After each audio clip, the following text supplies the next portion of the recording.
Should we do it?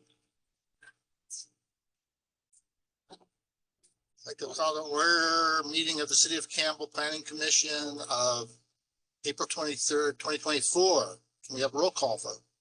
Commissioner Fields? Present. Commissioner Majewski? Present. Commissioner Ostrowski? Present. Commissioner Gray? Here. Commissioner Buckbinder? Present. Vice Chair Kamkar? Here. Chair Caesar? There. Okay. My name is Alan Zisser. I'm the chair of the Planning Commission. Let's go into the minutes. Has everyone had a chance to review the minutes? Are there any concerns or possible changes? Commissioners? The motion? Motion to accept the minutes is presented in the packet. And they seconding? Second.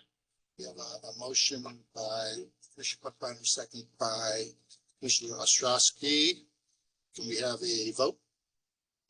Commissioner Fields? Aye. Commissioner Majewski? Abstain. Commissioner Ostrowski? Aye. Commissioner Gray? Aye. Commissioner Buckbinder? Aye. Vice Chair Kamkar? Aye. Chair Caesar? Aye. Okay, the minutes are passed. Communications, agenda modifications, Director Eastwood, do you have any communications, modifications, or postponements to notify the commission? None of the above. If I could take 1 minute of your time, just to note, I will have to leave tonight about 9:15 to catch a flight, so it's not easy walking out. Did want to apologize to the commission. We were going to bring to you the time change resolution. We didn't make it to this meeting tonight. The time change going from 7:30 to 7 will bring to your next meeting. Okay. Well, maybe we'll be done before you go. You can always hope. Oral requests. Open up the meeting for where any member of the public may address the commission on an item that is not on the agenda. You may speak up to 5 minutes, but the planning commission may not take any action today. Is there anyone who would like to speak on a non-agenda item, either here or online? Anybody online? Okay, I'll close that. Oral requests. Okay. Before we start with our regular agenda items, would like to provide some information on how we will be conducting the meeting for each item. For each item, I will first announce the item and then ask for a staff presentation, after which the commissioners may have some questions for staff. After that, we will open the public hearing and first ask the applicant to speak if applicable, if they're here, followed by any other members of the public who may speak on the item. We will first have any public speakers physically present speak, and then anyone attending via Zoom. Members of the Planning Commission may have questions for the applicant as well, or any of the public speakers. Once we've received all public testimony, we will close the public hearing, and the commission will then have discussion and a motion and decision based on the nature of the item. Before we start on the menu items, commissioners, do you have any disclosures regarding any of the items on our agenda tonight? I'll just note that I visited both sites. Well, I visited 68 Page Street repeatedly.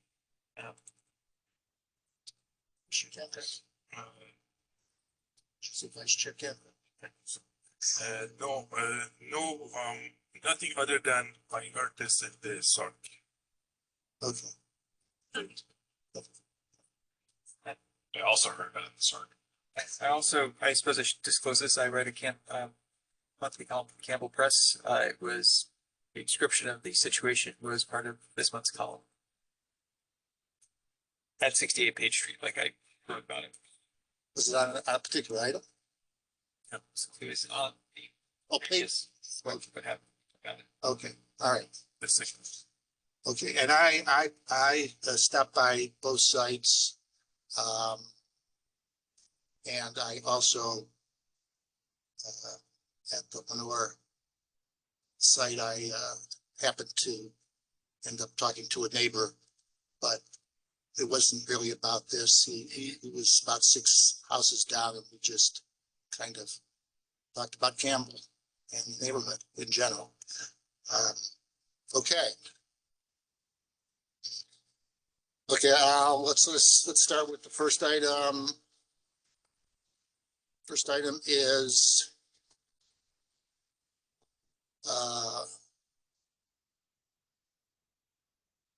just don't have numbers on it. Just have numbers on it. Are these supposed to have numbers on it? Yeah. No? PLN 2024 dash. No, I mean the actual.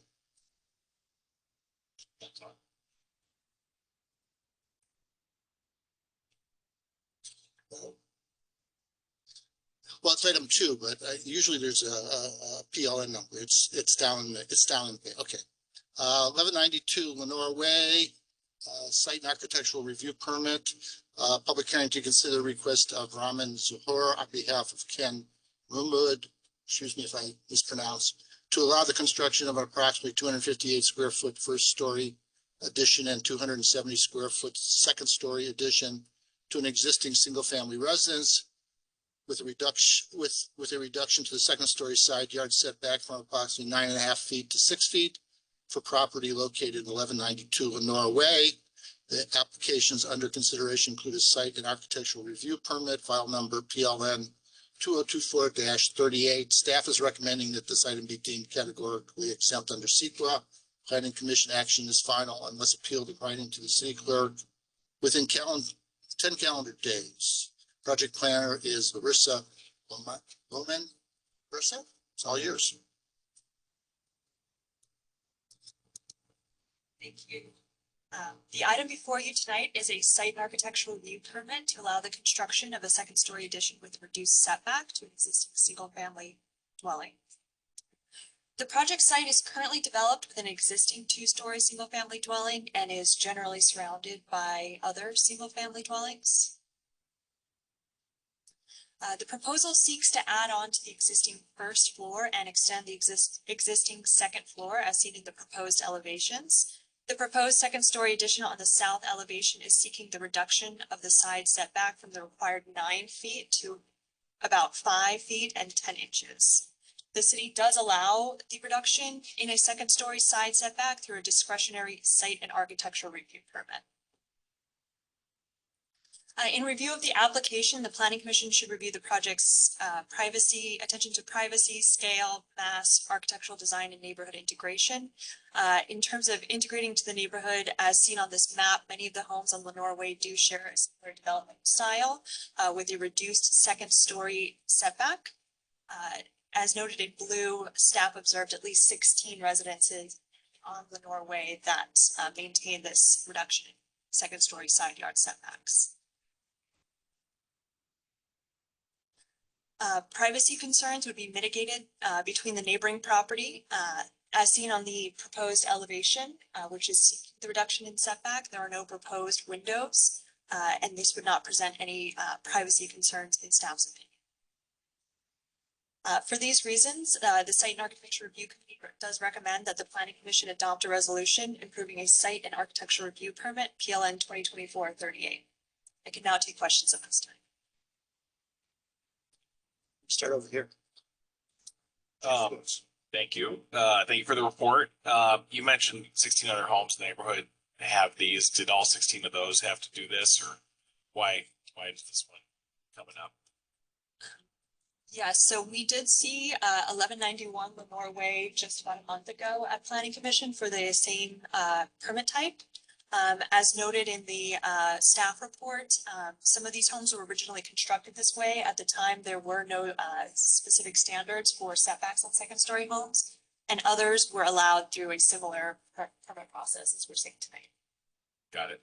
And are we, this is a future looking question, are we talking at all about changing our setback laws as part of a single family home development standard update? I know that's not like immediately on the work plan, but is this something we might look at down the road? We are looking as part of a larger update, making this an administrative process. So kind of step in the right direction. That sounds great. Thank you. Those are my questions. No questions for me. I don't have any questions either. This is very similar to what we talked about a month ago.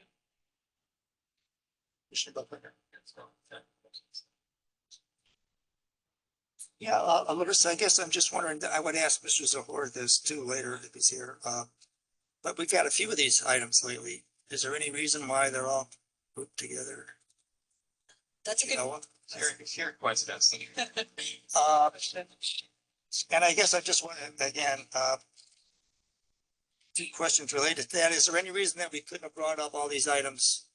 Grace Avenue Grace Avenue items also similar, and of course we had Lenore right across the street. Is there? I guess we wouldn't bring them all up together because we want to look at each of them individually, kind of a thing. Mostly had to do with the application timelines. If they'd all been submitted at the same time, we could have all heard at the same hearing. But since they were submitted at different times, we have our requirements for review and want to affect the customer service and get the projects moving. We weren't able to bring them at the same hearing.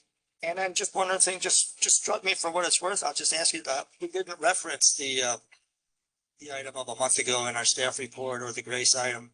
Grace Avenue item was just our last meeting. That's any reason why we didn't mention those, or just not applicable, or Mention them as part of this. you didn't mention them in the staff report? Hey, we just had the same thing across the street a month ago, and we just had the same thing 2 weeks ago on a similar street right nearby. Just wondering why. Any particular reason that I just wonder if there's some kind of legal thing. Yeah, you're looking at each individual project. You can't look at the bigger picture. Yeah, unfortunately, they didn't have any, they didn't bear any weight on the findings as part of the staff report. And so that's what the staff report generally addresses, is specifically responding to the findings as listed in the municipal code. Except I guess that they did in the fact that we're talking about the similar, I just curious. I just wondered if there was some kind of legal. So, thank you.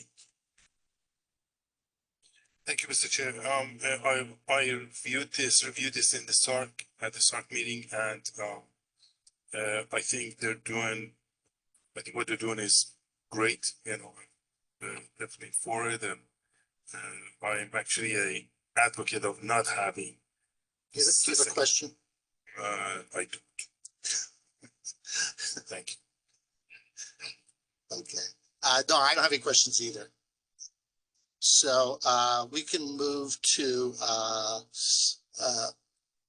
open the public hearing for the applicant to speak, or an applicant's representative, and anybody else. We have the applicant here.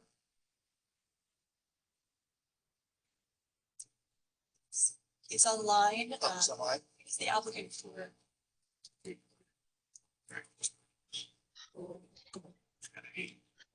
Yes, hi, this is Ramin. I'm the designer of the project. Thank you for obviously reviewing our application and the plans. I think to your question, I just got lucky having too many of these projects with 5-foot setbacks at the same time. But I think it was a challenge to get them all into the city at once. So there has been a bit of a time difference in terms of submittal of the applications. I do realize the projects might have had the same sort of requirements. But our intent is always to follow the zoning regulations and not always go through this hearing and variance. But there are sometimes their clients are pushing to have the maximum square footage or what they can gain. So we do appreciate your time and reviewing our applications. Thank you. Is there anybody else? Anybody else that wants to speak on this? No? Okay, so I'll close that part of the public hearing, and we can go into discussion. Mr. Buckley. I'd like for this to be administrative. I don't really see any for our input here. I don't see any reason why this is egregious and we should discipline. So I'm in favor. Yeah, no problems with this. In fact, even less than with our other ones, since we don't even have any windows. No problem. Commissioner Field, Commissioner Ostrowski. This is a great project, and I don't have any additional comments other than what my commissioner said, and fact that this house will be more similar to the other homes. Yeah, I agree. Agreement with everyone else. Is that fair? Okay, yeah, I was actually by there today. Oh, I'm sorry. Mr. So, I'm also definitely for this project. And I actually like the fact that we don't do a second story setback. I think that would lower the construction cost and it would, you know, promote more housing production. Thank you. Yeah, I'm certainly in favor of this too, and I was actually by there this afternoon and noticed and actually found out from one of the neighbors that a lot of these houses were built originally as 2 stories with one side, and actually a couple across the street that had both sides built originally that way. At least that's what his understanding was, and he's been there 50 at least 50 years. So so this neighborhood was built probably before we had the setback requirements, and it certainly fits in with there are a number of houses with setbacks on both sides, lower setbacks on both sides. There's mostly houses like this one where there's this no setback on one side and setback on the other, and then they're starting to build the extra portion. So I agree that we should be looking into whether or not there's some way to consider this in the future to either change the code or make it ministerial. So I look forward to somewhere down the road that will happen, and I'm in agreement in supporting this project. So so let's do we have a motion? I'd like to make a motion. To approve a site and architectural review permit, BLN 2024-38 to allow the construction of approximately 258 square foot first story addition and 270 square foot second story addition to the existing 2-story single family residence. The reduction of the second story side yard setback from approximately 9 feet to approximately 6 feet, finding the project categorically exempt under section 15303 of the California Environmental Quality Act. Motion by Commissioner Buckbinder. Do I have a second? Second by Commissioner Cray. We have a vote. Commissioner Fields. Aye. Commissioner Majewski. Aye. Commissioner Ostrowski. Aye. Commissioner Crave. Aye. Commissioner Buckbinder. Aye. Vice Chair Kemcore. Aye. Chair Caesar. Aye. Okay, it's passed unanimously. Thank you for those that participated. Item 3. While waiting for bated breath.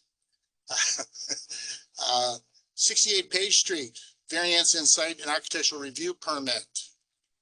Public hearing to consider the request of SVEP Consultants LLC to allow construction of a 2-story, approximately 1,471 square foot single family dwelling with substandard street side and interior side setbacks, and increase to the allowable floor area ratio, including retention and alteration of existing detached non-conforming garage for property located at 68 Page Street. The application under consideration include variance in site and architectural review permit, file number PLN 2024-3. Staff is recommending this item be deemed categorically exempt under SEQA. Planning Commission action is final unless appealed in writing to the city clerk within 10 calendar days. Project planner is Daniel Fama. Daniel. Thank you. Good evening. So yes, this is a variance in site architectural review permit application to allow construction of a new 2-story single family home at 68 Page Street. So this is a single family residential property. The prior residence has now been demolished.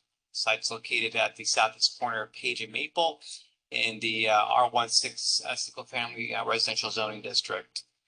This commission is aware the site was subject to a prior variance application that was approved by the Planning Commission last year for a very different 1-story, 1,500 square foot single family house that had incorporated an ADU and JADU. That application was ultimately denied upon appeal by the City Council at its meeting July 18th of last year.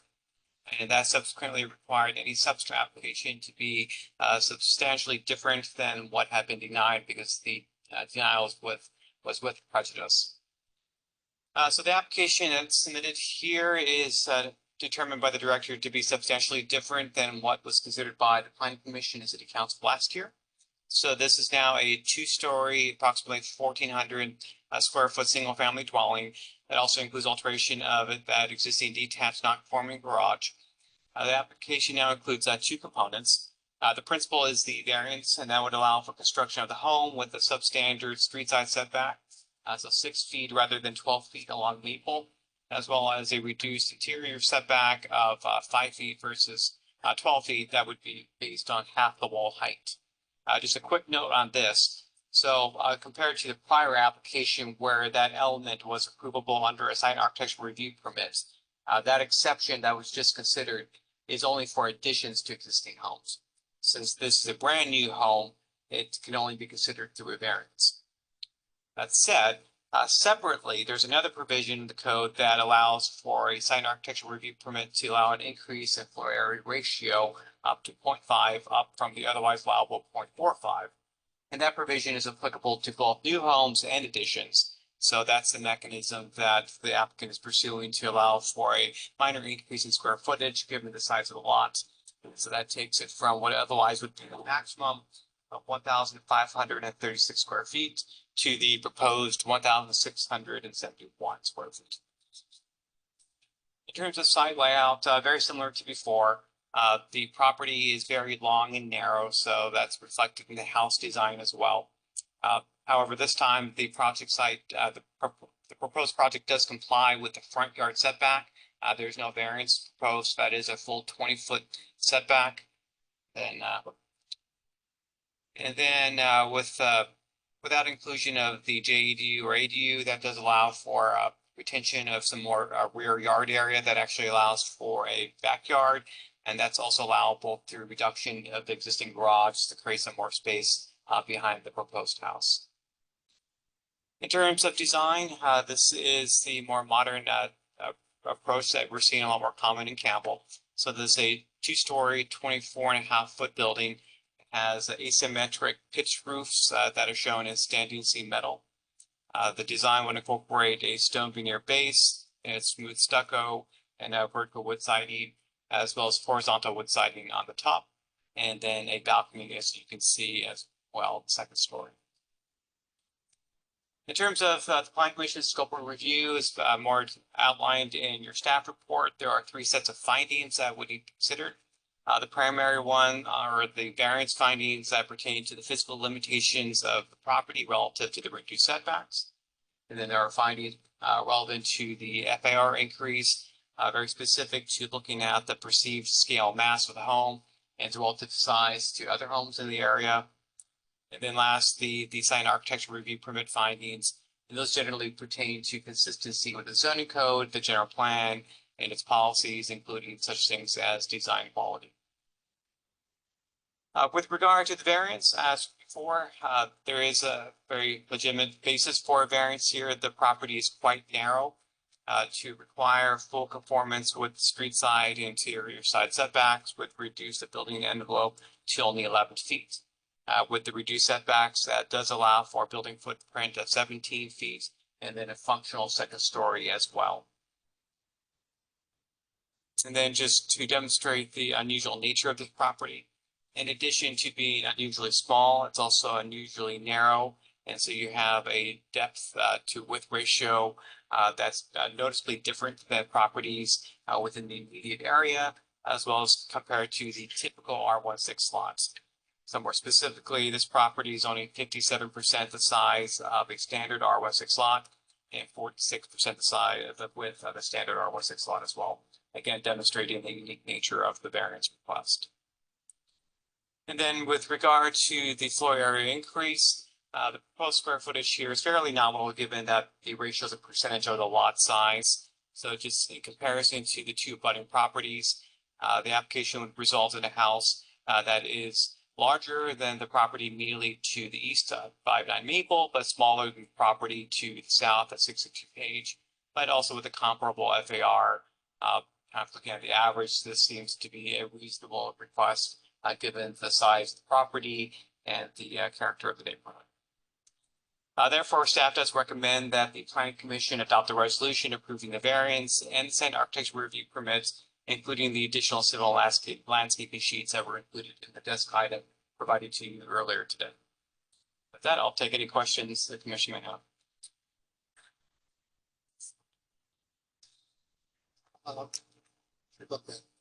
So I have a question about the process by which the previous application was denied. I see that there, says code, there are 5 findings that have to be made for a variance to be granted.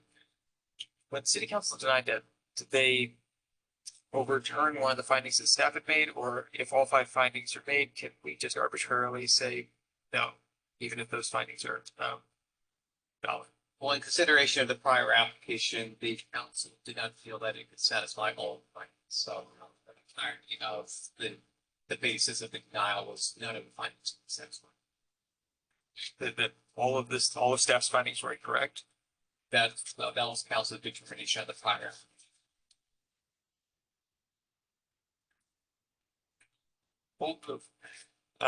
Thank you. That answers my question.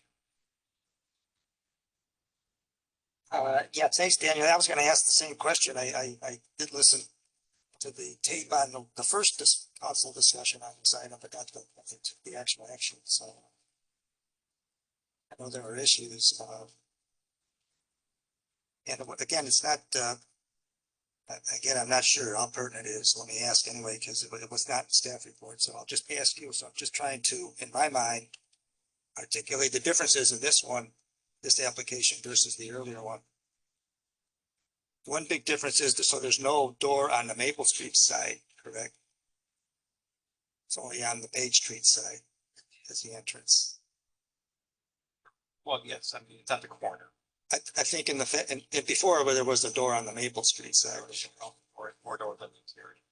There was an interior.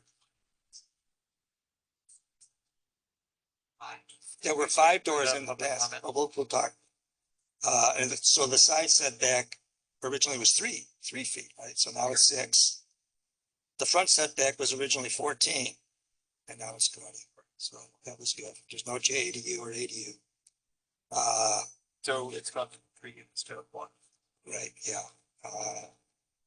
I'm just trying to get the differences. And oh,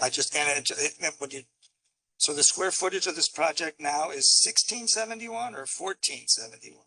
Did I write it down wrong?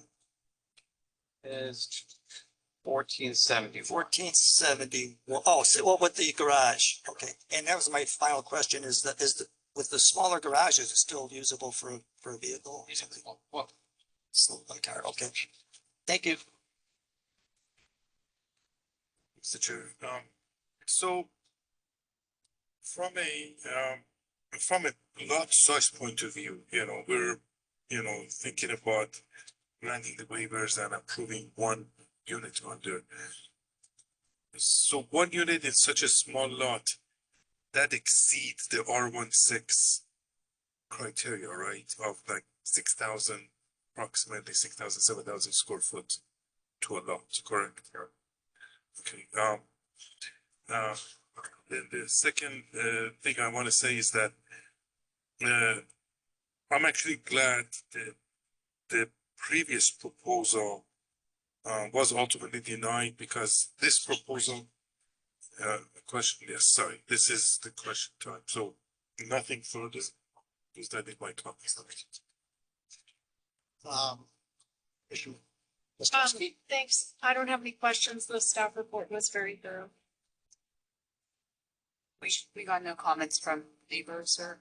well, there is 1 letter in the packet. Oh. Can you refresh my memory if you remember it? Like, how many letters did we get last time? I don't quite remember the number, but more than 10, maybe less than 20. Okay. Say that range. No other questions. I didn't get to the packet you sent out about landscaping. Can you bring that I looked at it on my phone, but it's really small. Can you bring that up? And explain it to us a little bit. Yeah, so the plans that I think we got after SARC, the landscaping sheet simply fell out. Oversight on my part. So they have a landscaping plan that shows just typical landscaping installed. Got trees, shrubs, pavers. Okay, so the front yard will have pavers and some shrubs, and then the small Maple Avenue side yard will have some shrubs. Okay, those are all shrubs along there. And then the curbside portion, is that going to be landscaped? You know, there's a curbside strip on that street. Okay, most of that street on that side has like, they use stones and stuff like that. Wondering whether. Roger, if we're requiring any Generally first.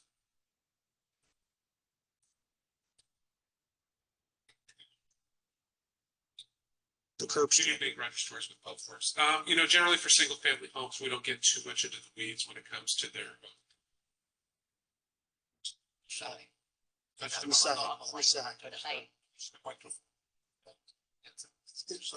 side.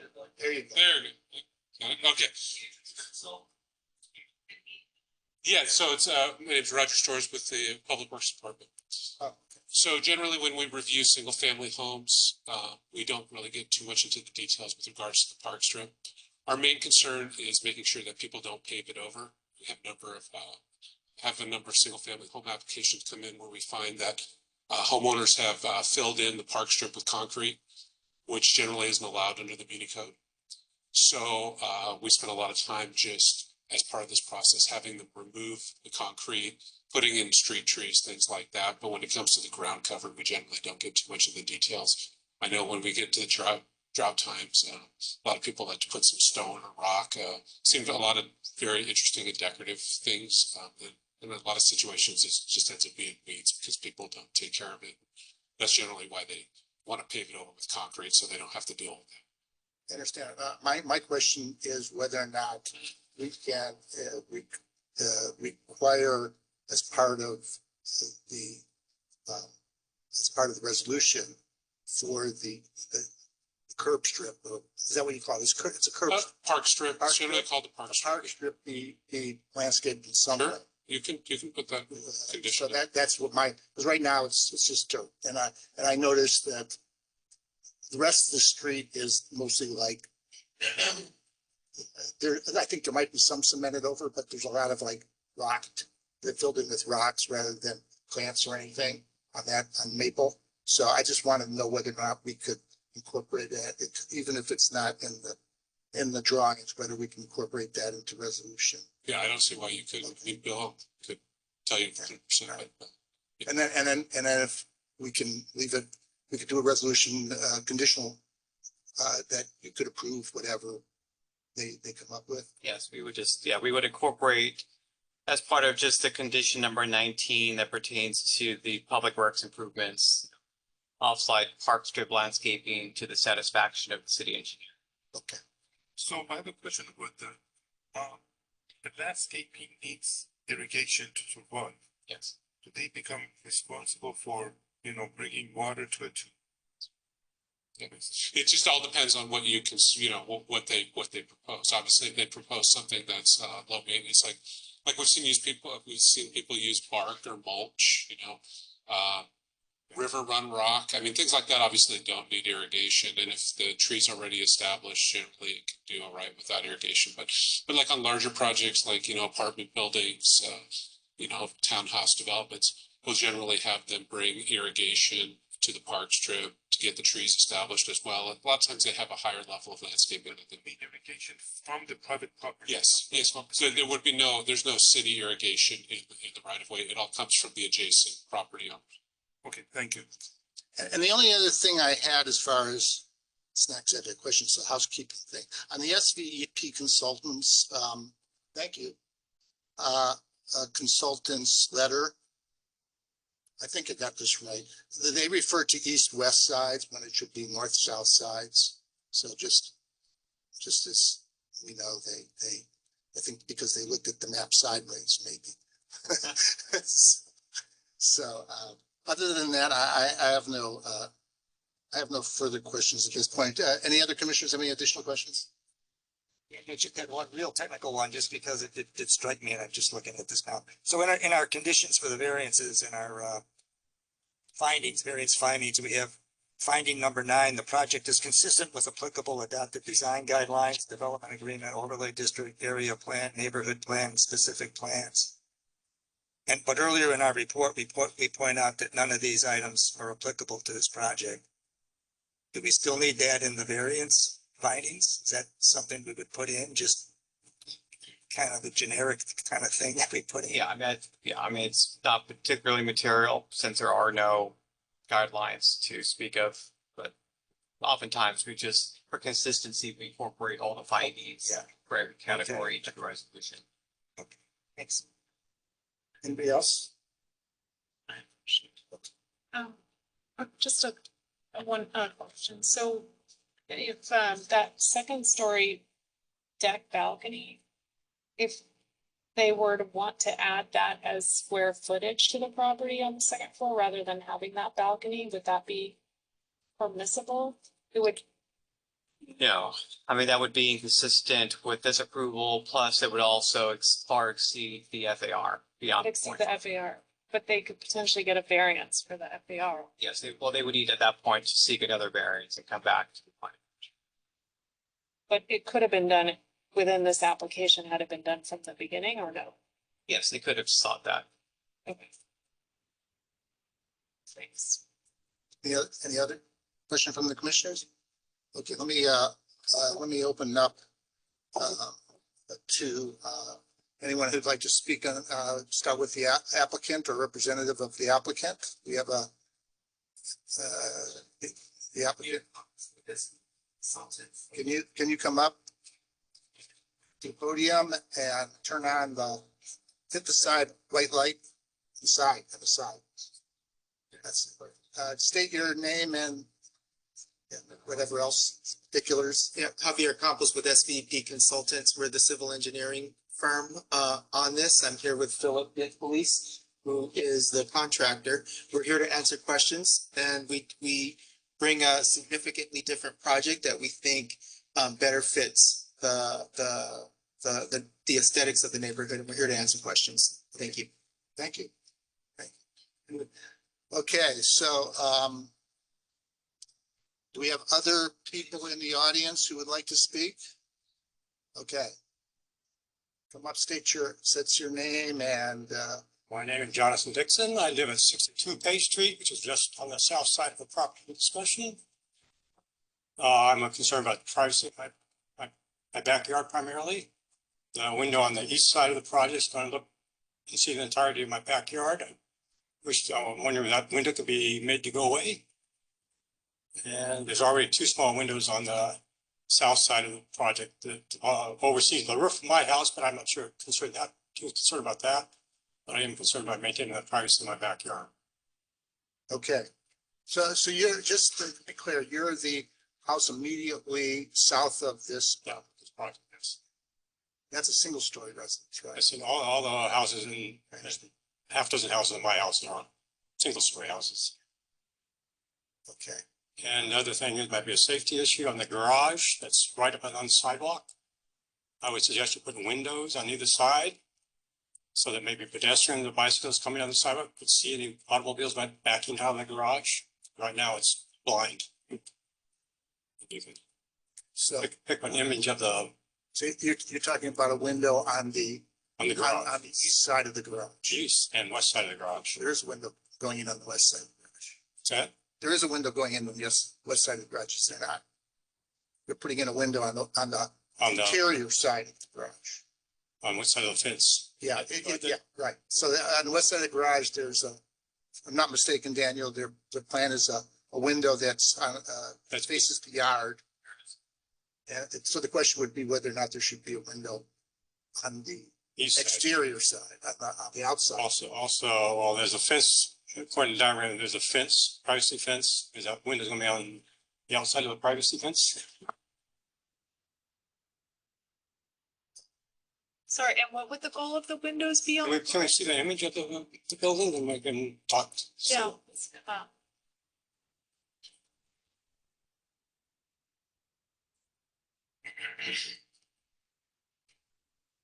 Street view image of it.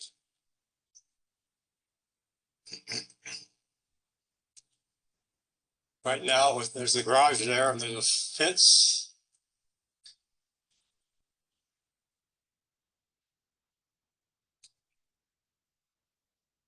Can't really see it, okay. The top image there. There's a fence going along the property on Maple Street. Attaches to the garage. You have a small window there on the outside of the fence. Oh, I see. Yeah, bicycles, children running down the street, whatever. If somebody's pulling out of the garage, at least pedestrian could see the car coming out of the garage, perhaps.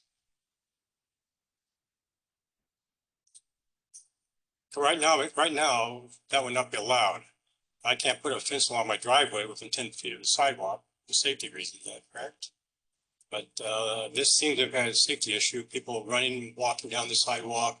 If somebody backs out of the garage, they won't see a small child coming down the sidewalk. And that was my question about that fence and what is the regulations?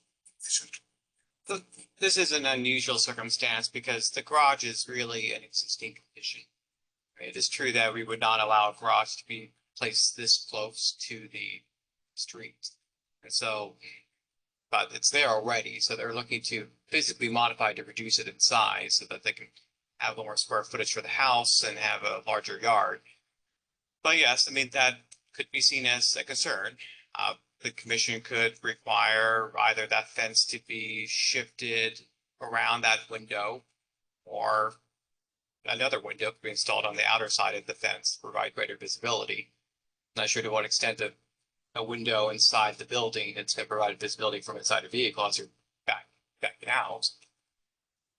But again, Well, I mean, absent this, the garage would stay there as it is anyway. normally you have a thing called vision triangle, that allows you visibility for the driver that's heading out. In this case, you're backing out, but still, it's better than nothing. I think any improvement, I think everything the gentleman is suggesting makes sense. Is the fence that's shown between the garage and the next property, is that an existing fence? Yes. And that's a shared fence, right? That fence is 6 feet high. So my question kind of is, if you put a window on that side, is it covered anyway? Yes. On the east side, the fence would most certainly cover any window. But the fence can go 2 to 3 foot. It's true. That's probably a common fence that is also, or I don't know who owns the fence. You know, it's a common fence between this property and that property. Keep this for the discussion section. Okay, so we appreciate your input. Also, like I said, just remind me that. Do you have anything else? No, I'm just reminding you that I'm concerned about the privacy in my backyard, and the window on the east side of the second story is invading my privacy. Okay, can we see the backside? The east side. Referring to this window back here. That's going to look down my backyard. So that window was reduced in size following the SART. That's reflected. Oh, I get my way. I prefer it on the row of windows along the ceiling on the front part of the house. Could we have something like that? More like skylights? So that window is on the back of the house. So we're looking their backyard, and it looks into your backyard. Yeah, diagonally, if you were at the window. Diagonal. I noticed on the property, previous project on Lenore Way, that project was built with no windows facing the other properties at all. So, But there's no windows on the there are 2 small windows on the south side. The south side that's directly. There you go. One window now. Okay, one window. Yeah, that window right there connects to the stairs. Oh, okay. All More or right. less the whole way. Okay, so I'll look into it. I appreciate your input. Thank you. Anybody next?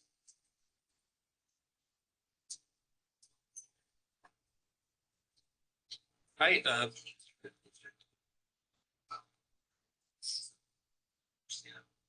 Sure.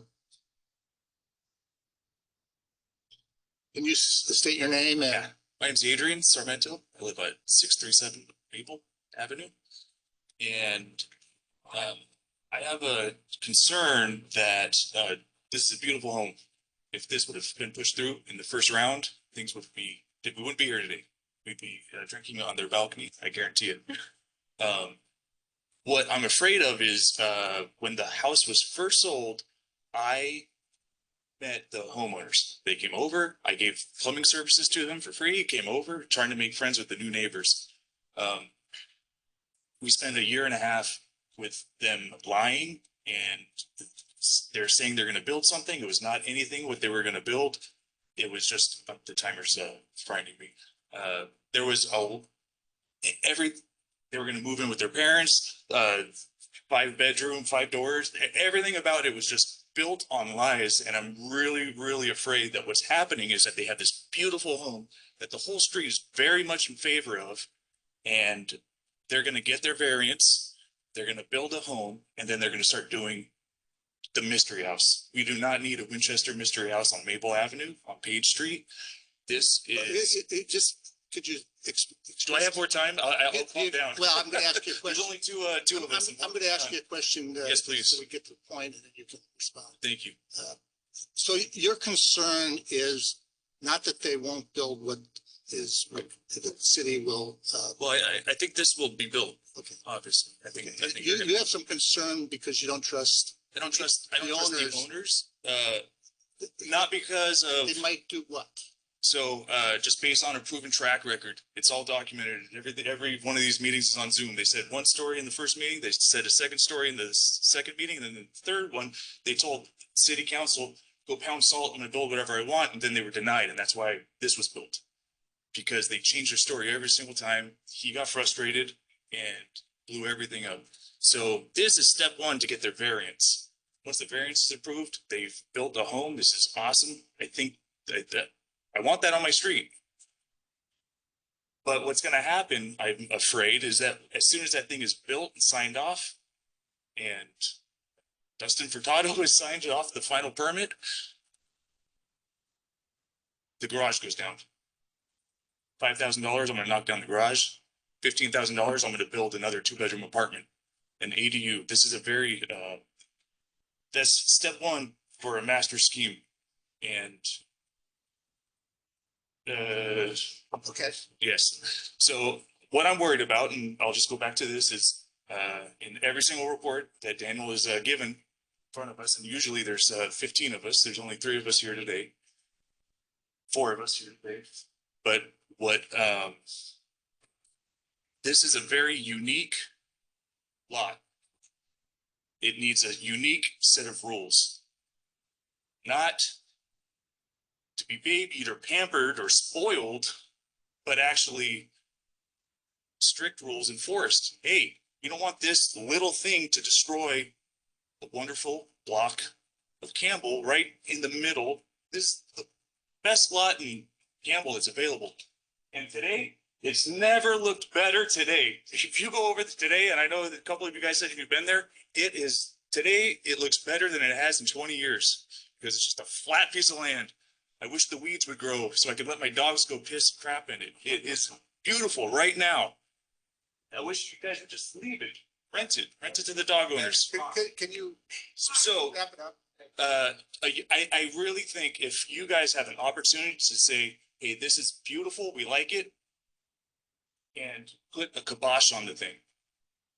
No more. This thing has its own set of rules. It's very unique, and it gets unique rules, not special rules, and it doesn't get what it wants. It gets. Could I just ask you one question? Yes. Confirm that if this house was built this way and stayed that way, you have no problems with this house. Me personally, and I can't speak for everyone, but I know for me, I'm very like-minded with a lot of people on our street, that if Campbell said, this can be built, do what you want with the garage now, and it better be that, but there's a 20-year, like, no more, you can't even change the roof, no paint job, no nothing. Worse than an HOA, you're your own HOA, but the rest of the neighborhood gets to govern you. Okay, yeah, ma'am, we'll allow you to speak in a minute, okay? So, but I personally like what's going on here. I just don't believe anyone involved, and that's the only reason that I gotta say is because we went through a year and a half of them lying to us. Okay, Adrian, we got your point. Does any of the other commissioners have a question for Adrian? Okay, we appreciate your input. Felt like he No, was. no, it's more of did you, were you aware of that? And that can wait for discussion. Okay, all right. Appreciate your input. Thank you very much. We have anybody else who'd like to speak up?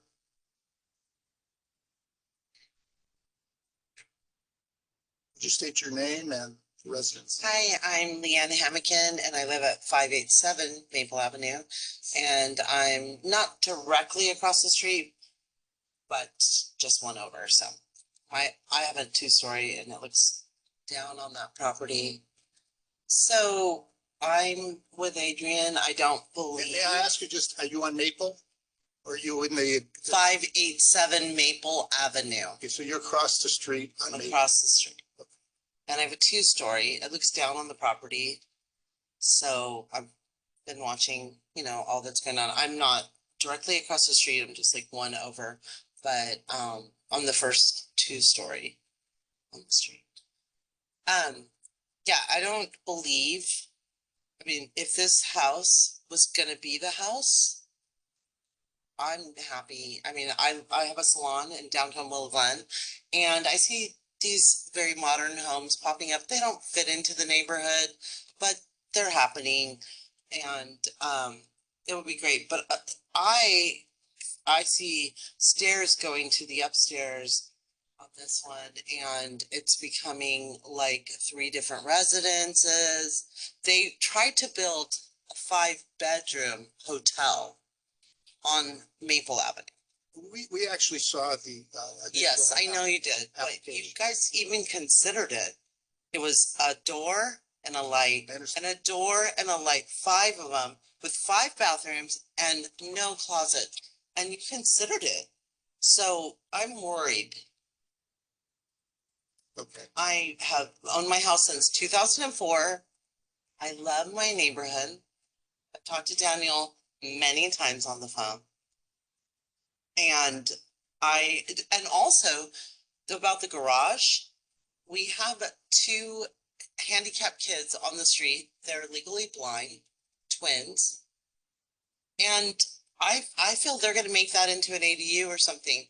They haven't been transparent through this whole thing. So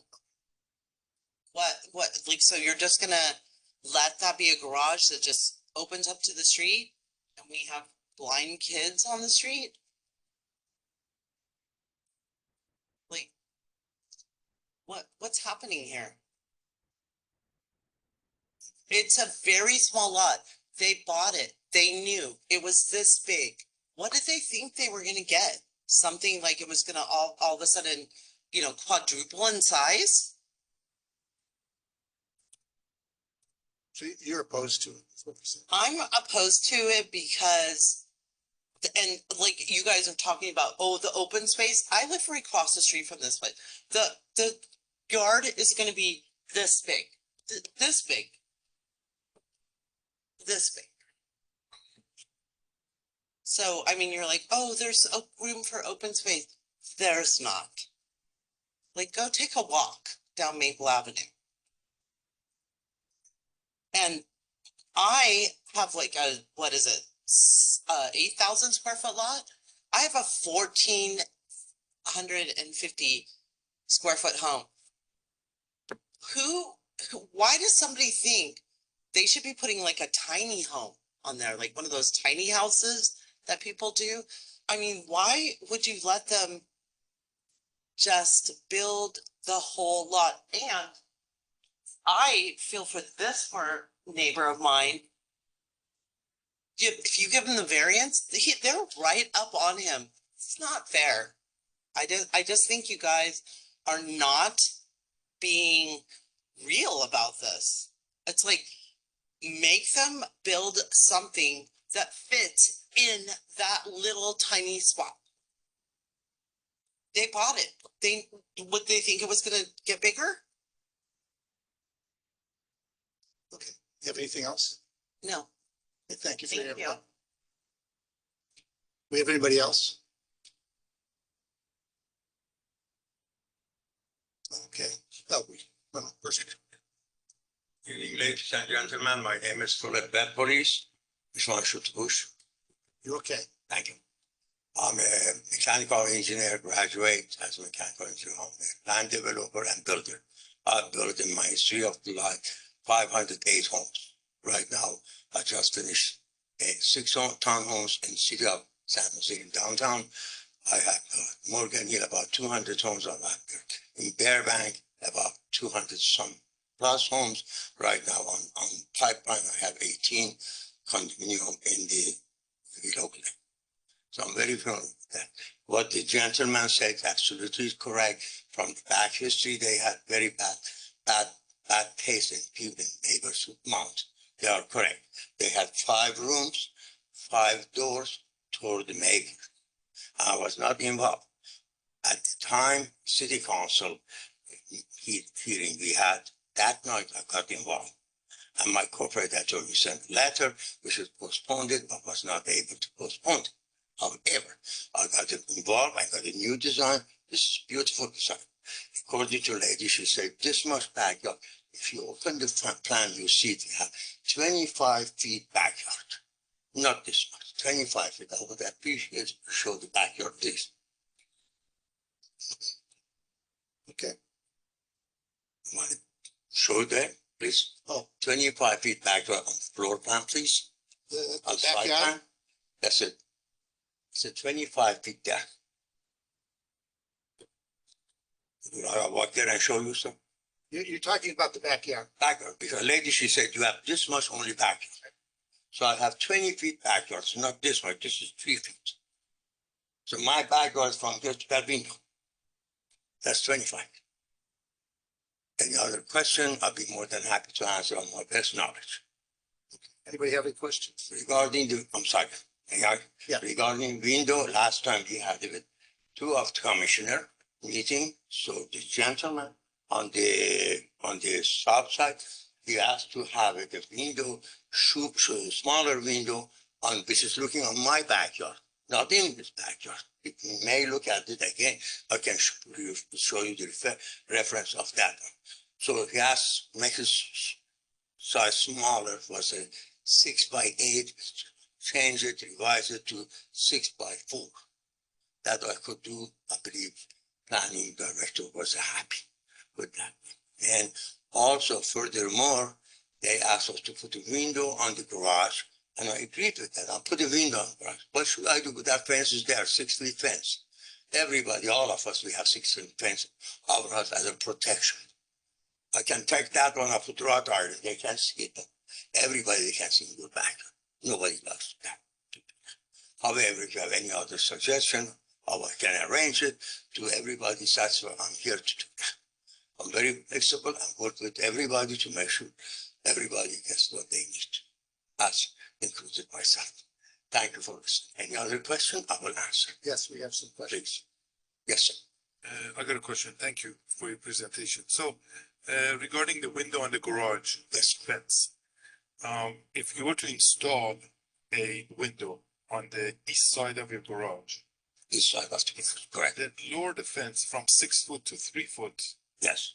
for like 10 feet, not the entire length, but 10 feet of it. That to me, that's a common sense safety issue. It protects For you. that window, but not common sense for the people, they live in that house.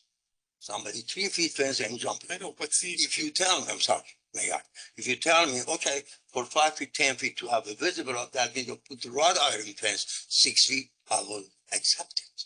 Because it makes sense. They can see it from wrought iron, nobody can jump on that one, from that one. But 3 feet fence, I will do it, but it's too dangerous for the people living there. That's my opinion. So you would be open to wrought iron fence, which Yes, I think we gotta work summer to everybody be happy. does it accomplish? And everybody be in safe side also. Thank you. Thank you. Any other question? Right now, that fence goes from that blue line down and basically separates the back of the property from the. May I walk there to see which one you took?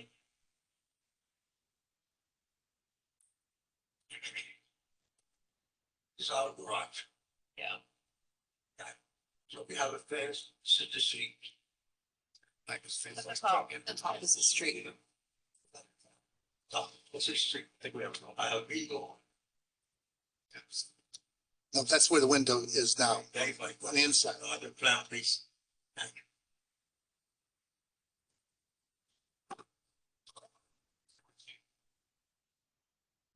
Can you go to the rendering? Perhaps. This one, grade AB. Yeah, talking about this street. I'll be talking about this fence. I have 25 feet here. From house to the garage. I was actually talking about the fence on the other side, which seems on like, the other side no, is on six. the very left, the neighbor other on the side of the. That's a 6 feet that stays there. Between my house, between this property and the residence. Please. Put it back. Yes, I was gonna show on the other side, do you have There you- existing fence?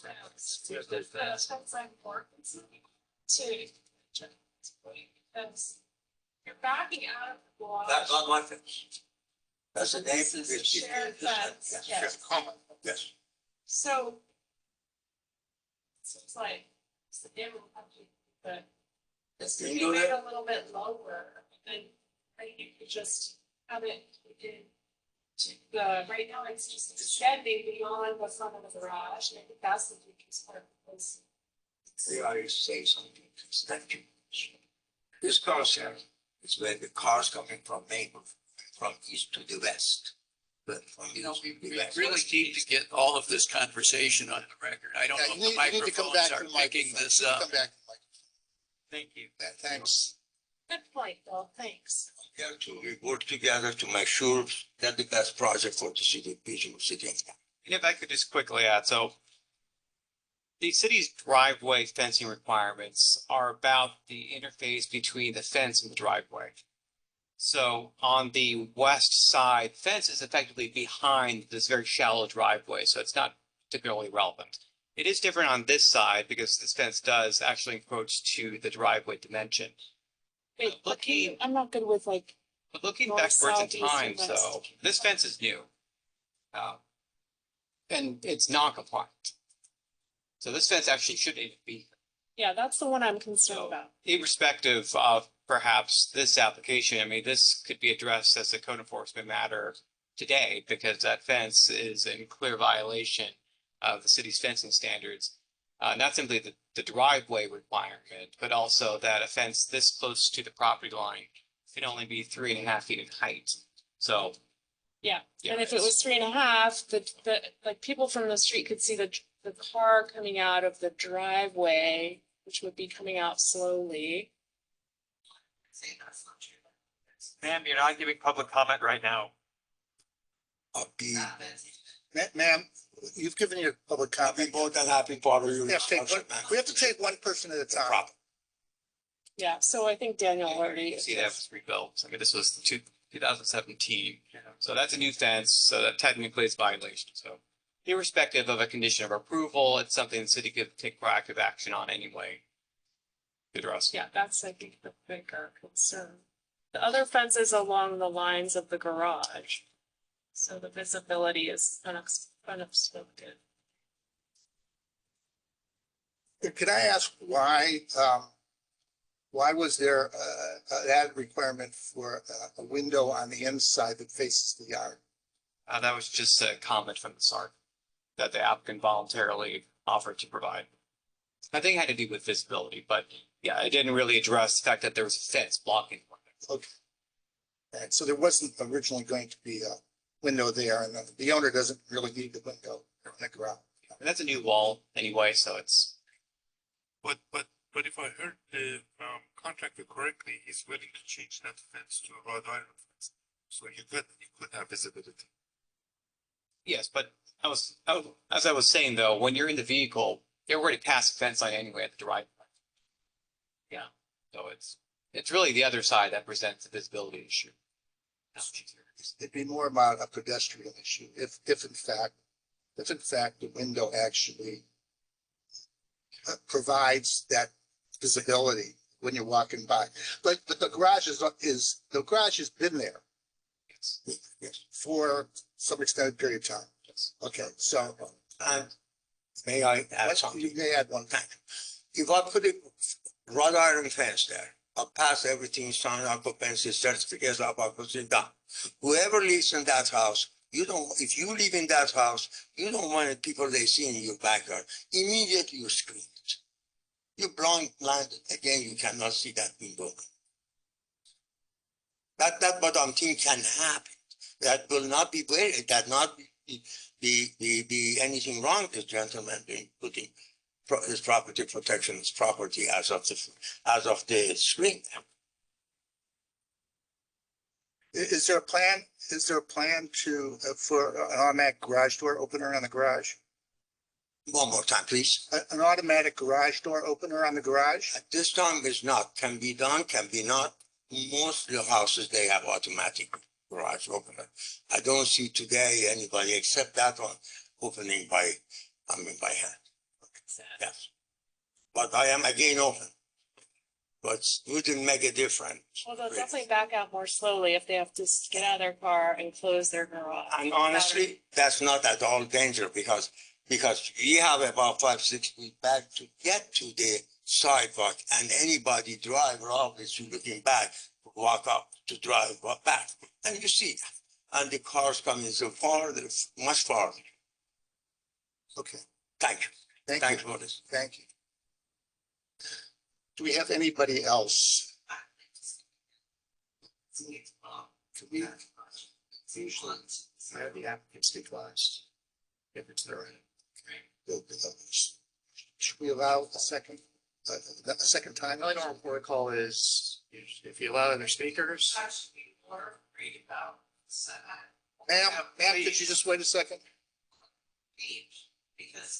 Ma'am, could you please, we're trying to have a meeting here. Okay, and there's a way we proceed with the meeting. Okay, so we just don't have people shout out stuff. Okay. Chair Sister, if you have other members of the public speak, I'd allow the applicant speak last. That's up to you if you like that. I think you had actually way over your time the first time you were up here. So I'm gonna, I'm gonna disallow you coming up again. I mean, you've already had your chance to say your piece.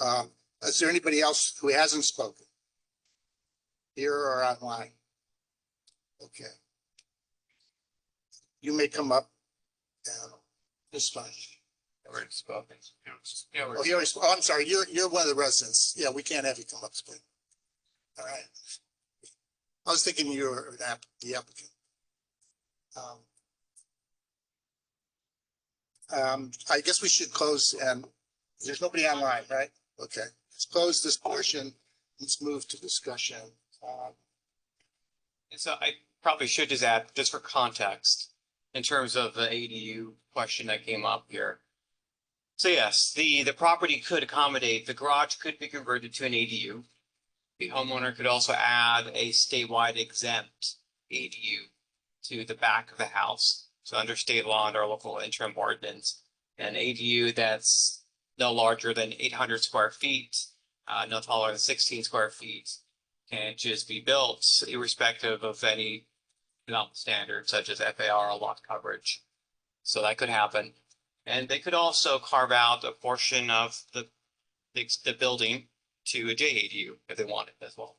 Well, and those are all things that would be allowed ministerially without any further action by the planning commission. Okay, so in terms of an ADU, say in the backyard, is there actual enough room for an ADU? Yeah, I mean, there's 28 feet shown between the back of the house and the reduced garage. It's more than enough room. Okay. Commissioner Fields? So can I just ask, Oh, do you have a so question? Daniel, you're saying relative to the comments that were made by the gentleman, that based on the state law of California that we don't have any control over, that the applicant could add an ADU in the future. They could add 2 ADUs and a JADU. They could add 2 ADUs. As any other residential property may. But how do you add 2 ADUs? The state determined that the law allows 2 ADUs, which is now reflected in our local interim ordinance that the city council adopted earlier this year. Okay, and then and a JADU. So But the ADUs can't be more than 16 feet. there's different rules. The state kind of created a new type of ADU.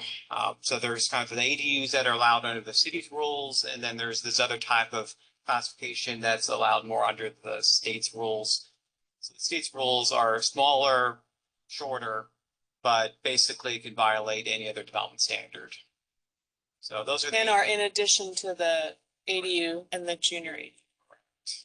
And that would apply to anybody on that street. everywhere in the city, any single family property, or actually really any residential property with a single family house. Functionally, single family zoning is kind of, it's a misnomer. Right. And sorry, just to follow up. So what about the setbacks for those additional units relative to this setback that the variance is being applied for?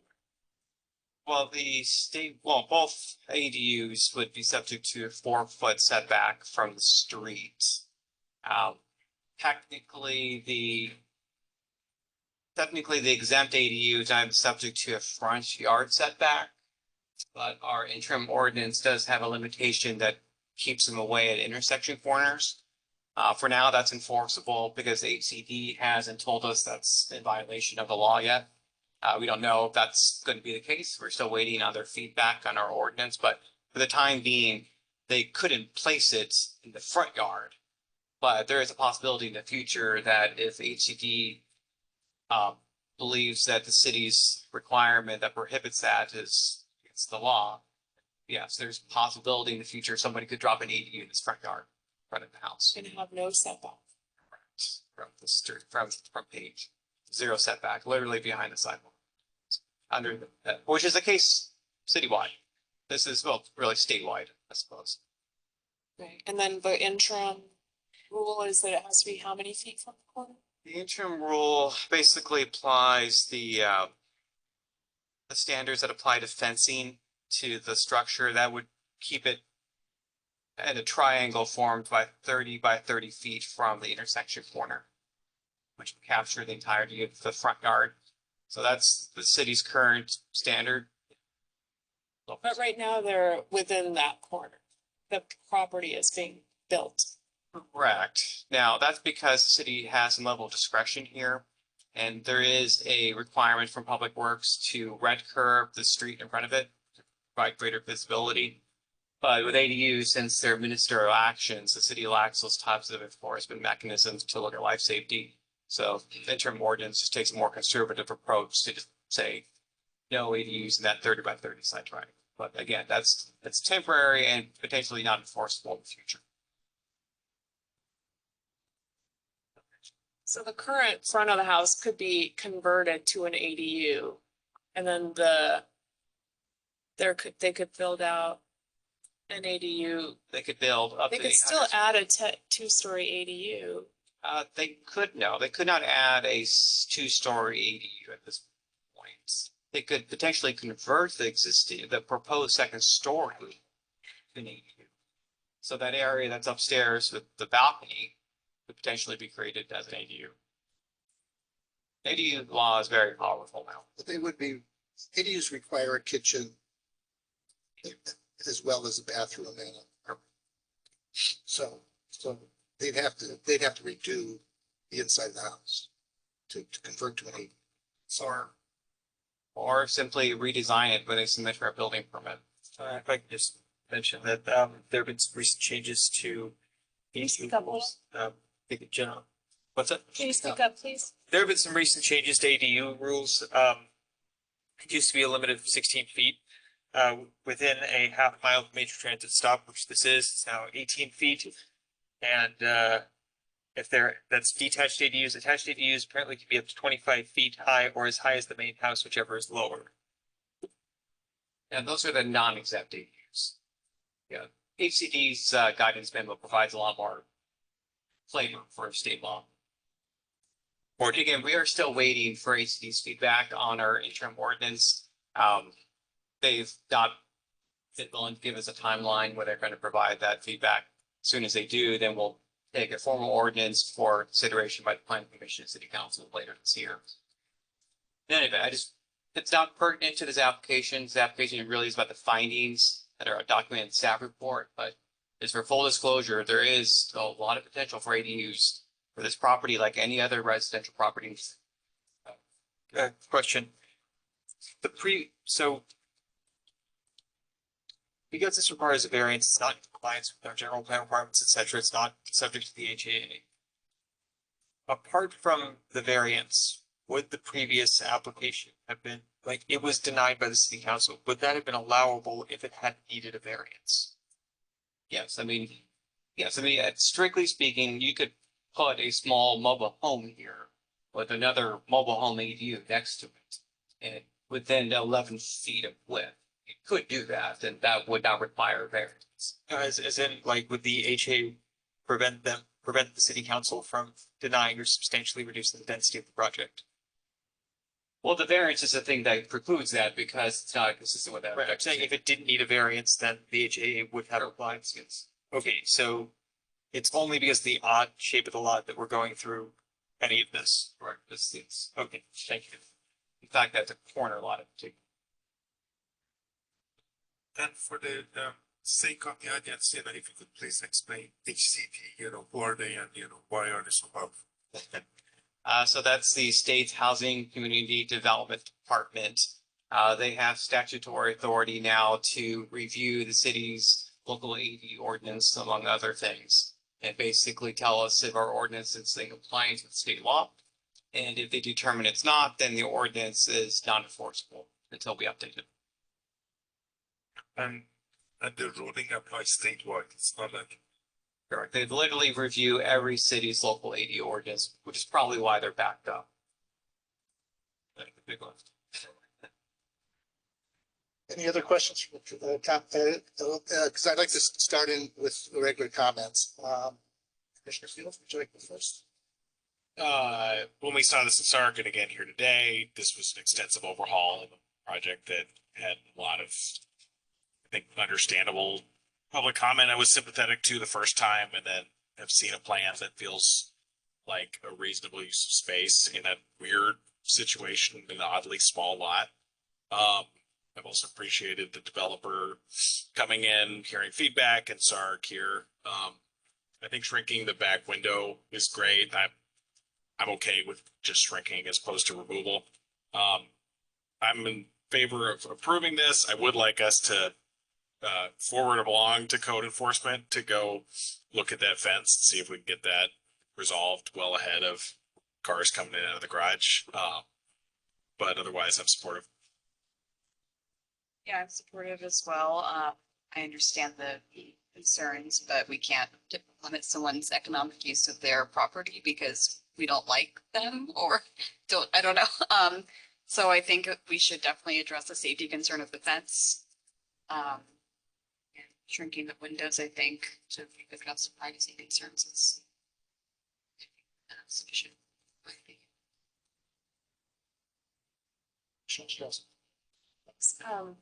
Thank you for that detailed staff report. I think it was interesting to learn about the history of that lot and the fact that part of that lot that we're speaking of was granted to the lot next door. One was made smaller, one was made bigger. Because of that, we're talking about this very small lot today. Based on the findings for the variance, I do believe that what was described in the packet does meet the requirements to grant the variance. I do think the design is quite nice and I agree that the window should be made smaller to maintain the privacy of the neighbor. The side fence will come down and I think the other fence that basically contains the yard, so to speak, I think that fence is fine.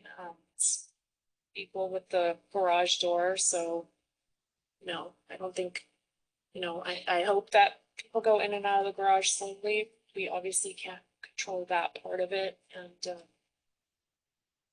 so hopefully that will be a safe, hopefully the neighborhood will continue to be safe. We had a lot of discussion on what would happen and, based on what's happening with the state or what has happened with the state and what the state laws have been put in place. It's really been to enable additional housing, enable developers to build additional housing so that the housing crisis in California can be addressed. So that was a lot of what Daniel spoke about, and thanks for that additional clarification. And that part of it is out of our control and out of the city's control, and that is the reason that the state went ahead and made those laws. So again, that's not something that is going to even come before us, and that's what it is. We've been that's been happening for a while now, and it sounds like there's additional changes that may happen. So those are my comments. Thank you. Thank you, Commissioner. Commissioner Buckman. Thank you.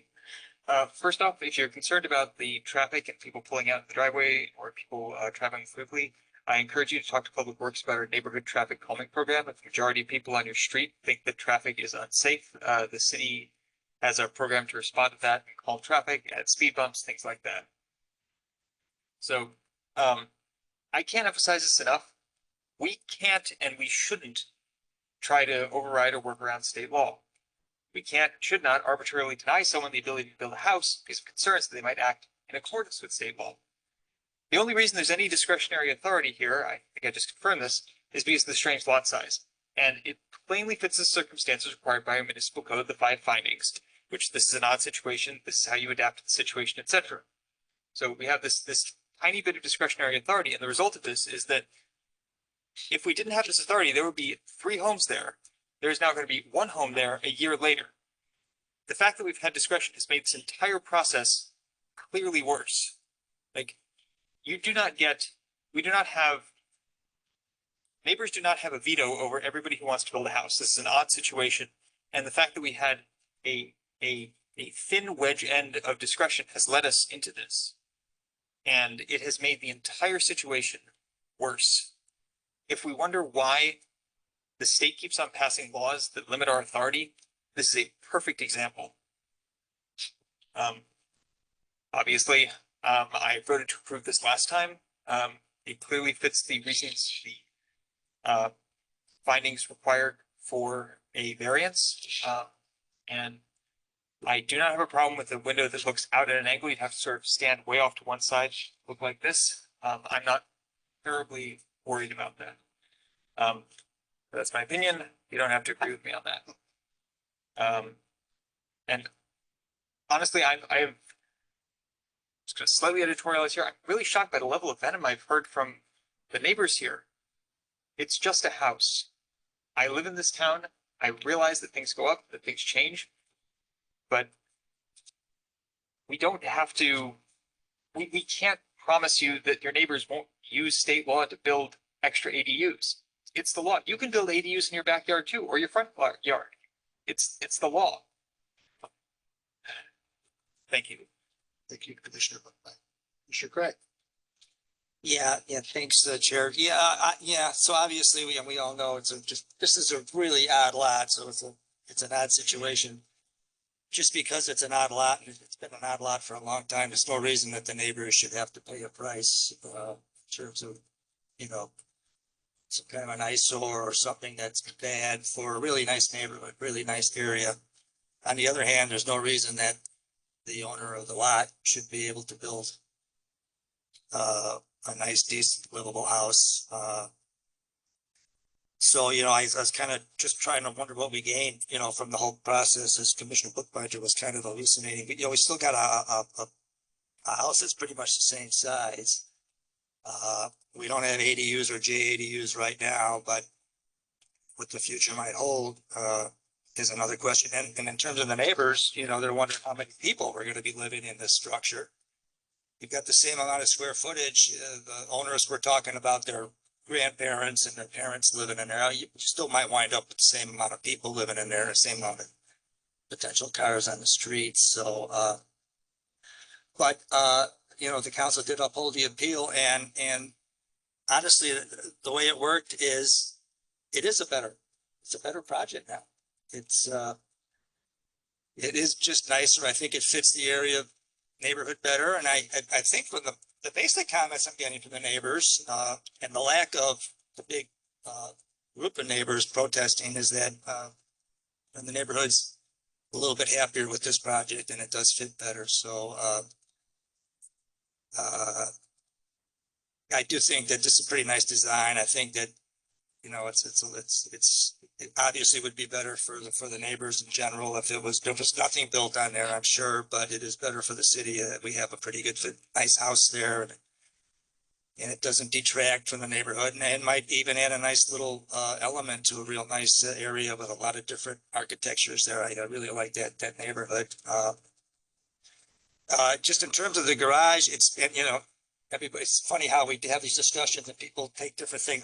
My whole thing on the garage thing, I was thinking pedestrian safety was the issue, really not cars. I'm still thinking that. I guess that's still the issue, and I wish there was something that we can do. Maybe there is something we can do in terms of windows that would make it a little safer for pedestrians walking by there, because I think the pedestrian safety issue is actually the bigger issue than the car safety issue in terms of that garage, which is a legitimate issue there. How we work around that, I'm not exactly sure.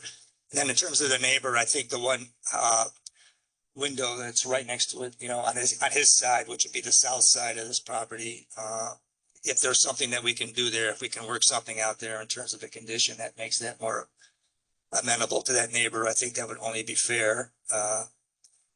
But in terms of the backyard fence, again, as Commissioner Bookbinder said, you know, the angled view, I don't see that as a big issue, and there's already been some compromise there. So I guess what I'm getting down to is I think it's a pretty good project. I think we want to add a condition about something to do with the garage safety in terms of windows or visibility.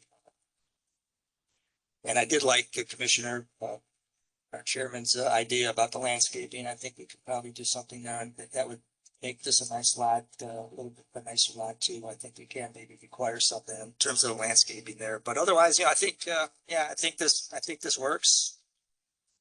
Thank you. Vice Chair. Thank you, Mr. Chair. I also think this is 100% better project than what we had last time. I definitely wasn't comfortable with the last one, you know. In just an Airbnb type of a place as it was designed, and so definitely not appropriate for the neighborhood. This one, you know, I'm all for it. As a civil engineer who designed these things, I think they did a great job with what they came up with what they had, and so you know, I share my commissioner's concern with the garage and the pedestrian safety. I do believe a window on the east side, and either through code enforcement or through other means, you know, lowering the fence on that side, so that, you know, that window would give visibility to any cars that come in or out. As far as the park strip that the chair mentioned, you know, that makes sense. You know, if it's our city's practice to use private water to water landscape in that park strip, then so be it. I think that's definitely a plus.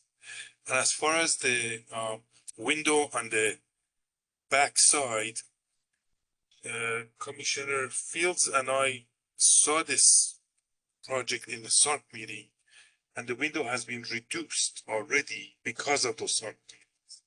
So I see the developer working with us. You know, he heard the concern, and so he responded. He made the window smaller, you know, and I think it's appropriate that it is right now.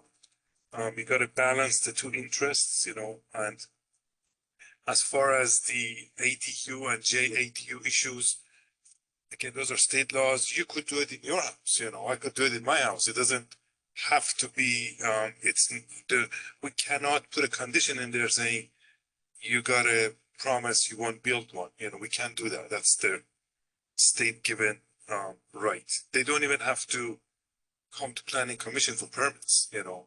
They can just do it without permits. So that's something we don't have control over. Otherwise, I think it's a good project. Thank you. Thank you, Commissioner. I'm sorry, I just wanted to add one more bit of Sure. context. I'm sorry, just for context, this is within, I think, a half mile, maybe a quarter mile of a light rail stop, which is a major transit stop. For the last 6 years, the state legislature has been almost, but not quite, doing by right upzoning near transit stops with SB 827, SB 50, AB 68, so forth, which would mean that you could just by right put an ADU here, you could by right put a 4 to 6 story apartment building here. So like that's the direction the state is going in. Just for context, putting a small 2-story house is very small compared to what like the direction the state is very tentatively going in. The reason they haven't done that is mostly labor disputes, not that the idea is considered untenable. Just wanted to add that context. Thank you, Commissioner Buckbinder. A lot of it has already been said in terms of my position on this is, actually, I agree with much of what Commissioner Buckbinder said in his comments. And you know, I think I actually had quite a few concerns when it came in front of us initially, and I actually did not vote in favor of it, but I regret that actually the planning commission didn't take a harder look at it the first time around, and I was glad to see the council take the appeal and reject it. So what I believe is that actually the system did work, that we got here because it worked the way it was supposed to work. We went through it, even though we approved it, we went to the council, they got to take a chance to look at it, and they rejected, and then it got redesigned to what I believe is, as somebody else said, a tremendously improvement and change to a single family home. Now, on a couple of things, on the window in the back that looks at an angle on the backyard of the neighbor, I don't really see that as a problem. I mean, it's really common to have 2-story homes next to another home that overlooks their backyard from their back windows. That's not a common thing. I suspect there's many places in Campbell where a back window overlooks other people's side yards. So I don't see that. If it was looking directly into their windows from 10 feet, that would be something else. But we're really talking about what I see as a visibility issue that isn't really an issue that of consequence. I actually have a number of friends who have in very nice neighborhoods in Willow Glen and Los Gatos who have lovely backyards with patios, and their next door neighbor has a 2-story with a balcony on it, and they overlook their yards. And so, you know, it's not a common occurrence that those things happen. And since it's kind of like at an angle, and I don't see that as a real problem. So I wouldn't necessarily feel that the window has to be reduced anymore. The garage, I think, is you know, obviously the garage is existing. So I don't know whether it's been used or not. It's been existing, sitting close to the street. And so, I actually don't think, first of all, I don't think we can, I'm not sure we can do a, conditional issue with regards to the neighbor's fence, because it seems to me that that would take some approval from another, parcel owner in terms of changing that fence. I realize it's out of, it's not in code, but it seems to me that would be a complicated thing to deal with in terms of putting up another fence. And I don't know if a see-through metal fence is, then putting a window there is really a necessary requirement. I'm not quite sure I understand the whole idea of being able to see in the garage the cars coming out. I think the reason I ask about an automatic door opener is it makes a lot of sound and people can hear it. And that when somebody is going to pull out their car, the garage door is going to go open and before they pull out the car, and that would seem to me a safety measure. I don't see us being able to really do anything about the garage since the garage already exists. We're just updating it. I'm actually pleased that they're updating the garage to match the architecture of the house, because I think in the original thing they were just going to leave the garage as is, which to me was not pleasant. As far as comments about we'd rather have an empty lot with weeds in it, I don't really understand that, to be honest with you. It's like, if the neighbors have been concerned about this lot, maybe they should have, banded together and buy it, put it into a park on their own. But there's an owner here and they have a right to develop it within the reasonable confines of what our codes are and what the state law allows. And that seems to be what they're doing. So I actually think it will be a benefit to the neighborhood. It's going to be a nice looking house. I don't think we can speculate. I don't think you would want the planning commission to speculate on the intentions of a homeowner as to what they might do in the future, because some neighbors maybe don't trust them. So I'm not sure you would want that for a neighbor to, speculate on your intentions negatively. So I see we have it before us, a single family home that's going to will be built in accordance with the requirements, and that what can happen in the future. There are state laws now in place that allow anybody to do all kinds of things to their existing single family homes that a lot of people would not be happy with, but that's the law. Just for transparency, I got to say, I have a son who's actually in charge of the accountability department of the HCD, the state housing department. And so he actually, his unit reviews every single municipality in the state. He recuses himself from Campbell. He grew up in Campbell. His father's on the planning commission in Campbell, so he does not deal with Campbell himself. But there's, so it's made me familiar, much more familiar with what's going on in the state. And, you may find some other neighbors putting up ADUs in their backyards that you may have a problem with in the future.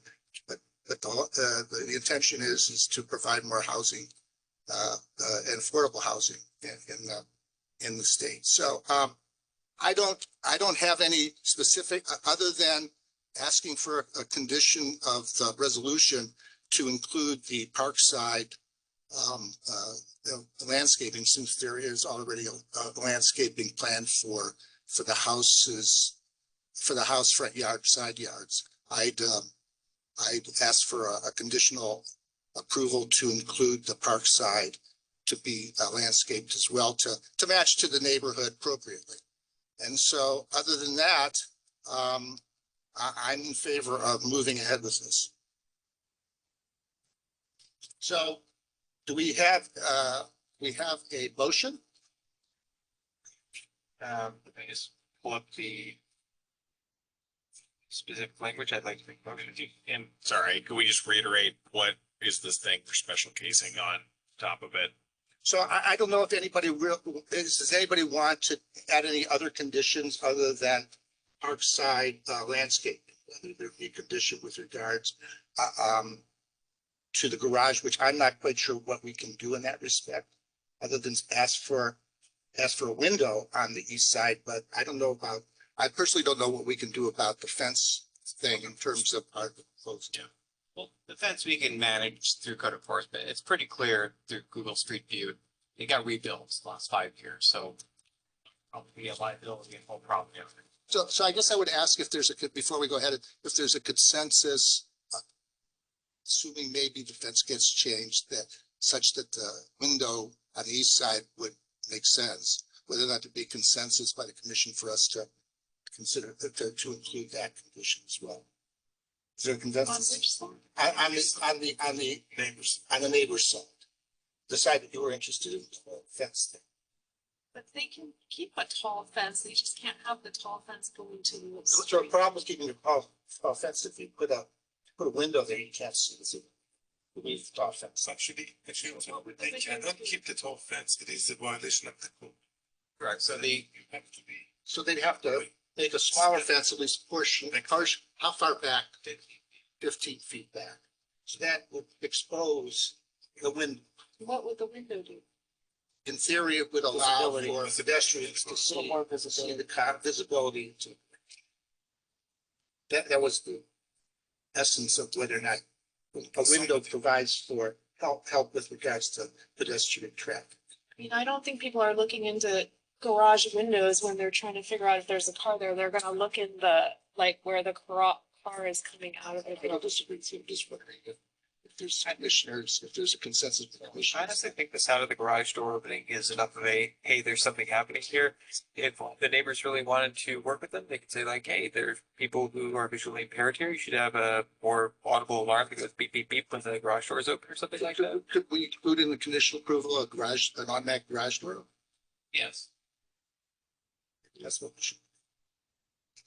Well, I think that if someone's, then they have to open their garage and they go racing out, and then they're gonna close it on their way. If there's no garage door opener, then they back out slowly, they park, they have to get out of the car, and they have to then close the garage. More in favor of manual. Yeah, I just don't think like conditioning a opener is gonna suit the purpose. Slippery slope. Some openers are not noisy. Yeah, they're fast, and you drive out fast, and you close it fast. I don't know if any openers that.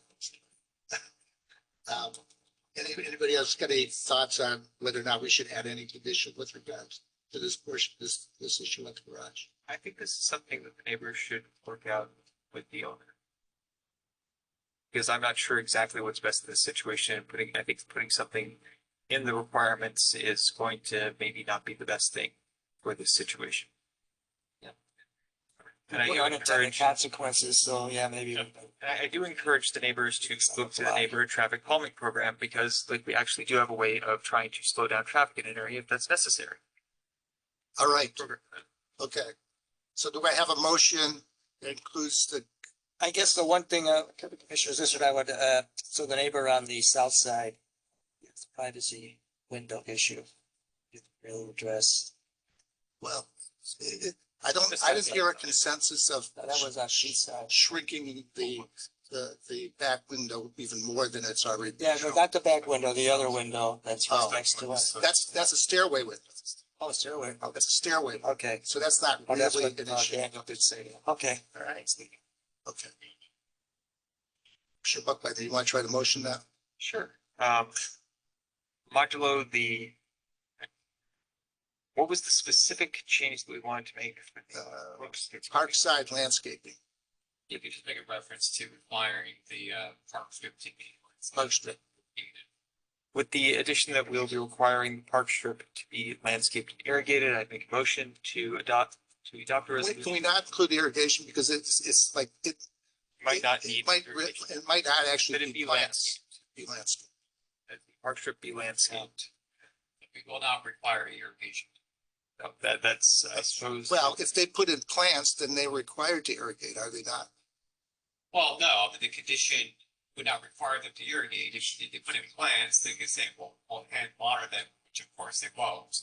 So if you want to have live vegetation, then I would. Well, we would require irrigation if there's live vegetation. For show of hands, how many people would like to require irrigation? Let's do it. If there was vegetation. Just feels too conditional to me. Okay, so we require landscaping, and if it's landscape with plants, we require irrigation. Is that a good compromise? Yeah. How about if it's landscape with plants that need irrigation, then the irrigation would be, because you can plant plenty of plants. Okay, so That it's don't need landscape, water, and wouldn't if the it require landscaping that? requires it irrigated. That sounds good. Any necessary irrigation, maintain landscape. That is, That's why we hired him. great words. He's been sitting here for here the whole time. Including that. I We adopt the resolution. Attachment A, approving a variance in site and architectural review permit to allow construction of a two-story single-family dwelling. Council Marvin, Jessica. And also including the Jessica. Second. Second by Commissioner Fields. We take a vote. Commissioner Fields. Aye. Commissioner Majewski. Aye. Commissioner Ostrowski. Sorry, I just noticed that the fence on the other side of the property also looks like it's going to the property line, so I'm sure that can be discussed offline, but it seems to have the same 6 foot going to the property.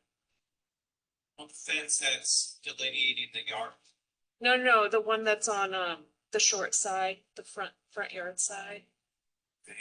You mean the on page, the next door neighbor's fence?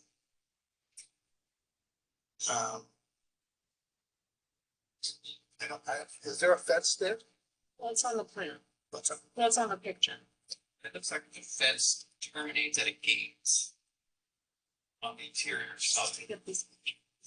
Maybe it's wrong in the rendering.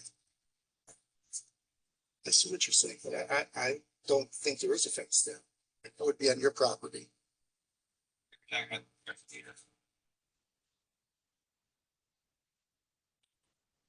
You show this, can you show a street view? It's on page 62. Right here. Yes. Yeah, that fence looks like it's terminating. Okay, on that image it So, does. so So the, that's so the rendering is. the rendering is just consistent. Okay. Aye. Commissioner Craig. Aye. Commissioner Bookbinder. Aye. Vice Chair Capcorn. Aye. Chair Scissor. Aye. Okay, that passes unanimously. Thank you, everybody, for your input, including our residents. Thank you very much. Yeah, I say thank you very much, ladies. You're welcome. You're welcome. We're responders. We are flexible. Anything comes up, we post an average. Thank you. Thank you. There's one point that I think would be of interest to the land use subcommittee that I just wanted to, can I mention something? Yes. Currently SB 1123 has passed one committee or another. It was to extend SB 684 to single family zones. So I think that's. Can you elaborate on it does what? So SB 684 allows you to take a large lot and put a bunch of like currently cottage court. I'm not being precise about this, but it lets you put like, I think you need 1,200 square feet per unit, and you can put several small. So you would like subdivide? Yeah, it allows for lot subdivision of a large single family parcel. This applies to multifamily zones, but at the last minute, it was supposed to apply to single family zones. The last moment that was taken out. This year, SB 1123 is attempting to restore that so that it will apply to single family zones. So, as you said, single family zoning is kind of a dead letter. It'll be a deader letter at this point, especially for large lots. Oh, I've been calculating a lot of Campbell lots. So you said- Coming up. So you're saying, if I understood you correctly, so you're saying 684 is out? No, this would expand 684. So it would extend it to single family properties. I believe it's 1 unit for every 1,200 square feet. Well, actually 600. You know, the minimum lot size can be as low as 600. Right, but the number you can have, I think is 10 is the maximum lot you can have. Well, you're talking about the one that's already in place. Yeah, It's this talking is- about the new one. I just skimmed the legislative analyst bit, so. Oh, well, it would expand the What it applies to. yeah, but it's a separate bill. Yeah, So it's so not a SB separate- 1123, if you wanna look at it. Oh, and it's still very early in the year. I mean, these bills, there's a lot of churn. I mean, It until might the not fall- happen. until It the might fall, get it's mangled. a little more difficult. Who knows? We But will this- be presenting an interim ordinance on 684 to the city council in the next couple of months, since that does go into effect July 1. I thought you guys were gonna present that to us. An interim ordinance goes directly to the city council, so the planning commission will see the formal ordinance whenever that's ready. I don't think Daniel was in the email, but Steve had said they were going to present that to us at this meeting, but then when I checked with him again, he said it's going to be at the next meeting. Well, that's a little different. So at the May 14th meeting, that's going to be a legislative summary. That's going to provide kind of an overview of all the major state laws in anticipation of some of the new housing projects coming your way. That will include an overview of 684, but you're not going to be reviewing the actual implementing ordinance until later this year. So what does the city council do as far as implementing? It was their session. Basically, because we're in a time crunch, the law allows an ordinance to be adopted very quickly to go on the books effectively as soon as the council takes action and for a limited period of time. That's how we're currently operating under our interim ADU ordinance. And so the idea is that we do some additional research, figure out what we need to do, how to reconcile state law with city zoning code so these things actually make sense and are operable, and then actually adopt an ordinance. So that's going to be a part of a larger package.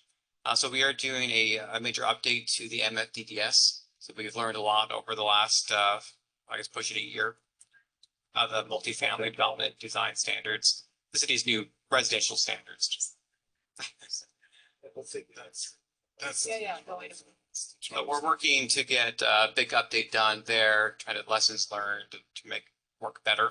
And so as part of that, we're also going to implement SB 684 as part of that. Would you, for your MFDDS, would you be interested in land use committees input? You know, because that's one of the, it's the MFDDS that land use subcommittee has issues with. Yeah, I imagine that's going to be something Stephen's going to need to interface with Rob on what extent. I know there's going to have to be outreach to the commission and the council and the development community, but right now we're still working with a consultant just to figure out really what needs to be done. I thought you just mentioned about your subcommittee. Yeah. Your subcommittee is about single family homes. No. Isn't that? No, it is about any lot that has lost allotment, has lost allotment due to or update, which includes the MFDDS and single family. In our research, we found both types of properties, single families and multifamilies that have lost their allotment. Probably should be aware of going too far off the agenda, so. Is there a director's report? Well, not in writing, so obviously Rob left, so if you have any questions that are director-ish related, I could try to answer them right now, but otherwise, So I understand that the director gave a report to city council either late March or early April on our progress performance so far. Work on the housing element and general plan. how many units will be produced. You know, I'm a little surprised we didn't get that, we didn't get a presentation here, but I was wondering when can we? Well, I mean, it's a presentation for the city council, so I mean, we can certainly provide the report to you, but it's the APR, right? It's APR plus general plan. Historically, Campbell's not been very good about doing the annual general plan report, so we're combining the APR with the general plan report now. So Of all the commissions, I think this is the one commission that should be getting a presentation. It's very related to what we do. I would say that would be at the director's discretion. This is like a 1 year report. This is like 1 year report. Yeah. Basically just what general plan policies or strategies have we implemented this year, fallen behind, and same thing with the housing production. I understand. Okay, well. You can forward our interest.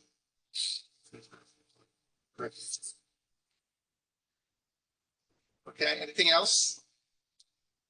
Okay. And just one last thing, just so you're all aware. So we are working on a pretty comprehensive update to the zoning code or the municipal code. So that's been a bit delayed while I've been reviewing a number of housing projects, but I'm trying to get those finished up and put more focus onto the updates. So that'll be the main focus for me for the next couple months.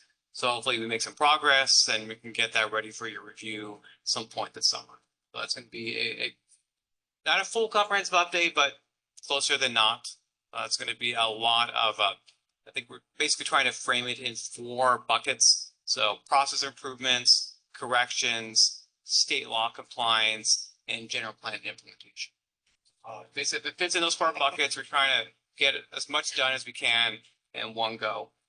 So this way, there are not a lot of policy questions that should kind of gum up the process. What does that mean? By that? Well, all these 4 things are fairly straightforward in as much as that they're not controversial. So they wouldn't be making decisions here. We're just cleaning up the code to the decisions that have already been made. Largely, or things that there's general consensus that are appropriate, like process improvements that we already have pretty clear direction from the commission and the council, trying to be faster about permitting, lower decision making. So anywhere that again, this is relatively low hanging fruit that doesn't require a lot of community outreach or developer outreach or study sessions with the commission or the council.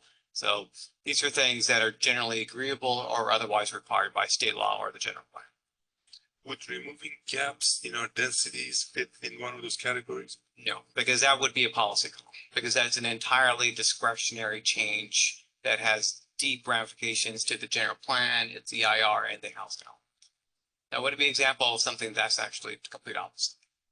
But I mean, we're in an era of objective, design, not subjective. We can't try to, force the developers to do one thing. Well, again, that's a policy call. So a change of that magnitude is basically you're touching the source code of the general plan. That really only can come by majority action of the city council. I have one other question. I noticed last month that on the DRC, was it The Development Review Committee. Yeah. So the Winchester VTA affordable housing project, that's totally ministerial. Absolutely. So how does that get to be totally ministerial? They're using AB 2011. So that was one of the bills that went into effect last year. It allows for residential development. It was originally intended to allow residential development in commercial corridors, but it also allows residential development in areas that are already zoned for residential. And so this is a 100% affordable project. So it qualifies for streamlined ministerial review. And because it's 100% affordable, it also allows them to seek a density bonus with unlimited waivers and 4 concessions. So they are trying to meet the MFDDS to the extent that they can, but it is a very tight project. The physical space that they have is not very large because they still need to accommodate bus turnaround, and they're trying to have larger units as well that can accommodate families. So that's eating up a lot of square footage of the building. So there's going to be a number of waivers, but it's still meeting, I think, the broad spirit of the MFDDS. But that's something we are anticipating they're going to be resubmitting at the end of this month. They have asked if we can try to get them entitlement approval by June, because they're trying to secure funding through the Board of Supervisors before the board breaks for the summer recess. So that's actually currently my main priority, is getting that done. Which makes sense to prioritize that.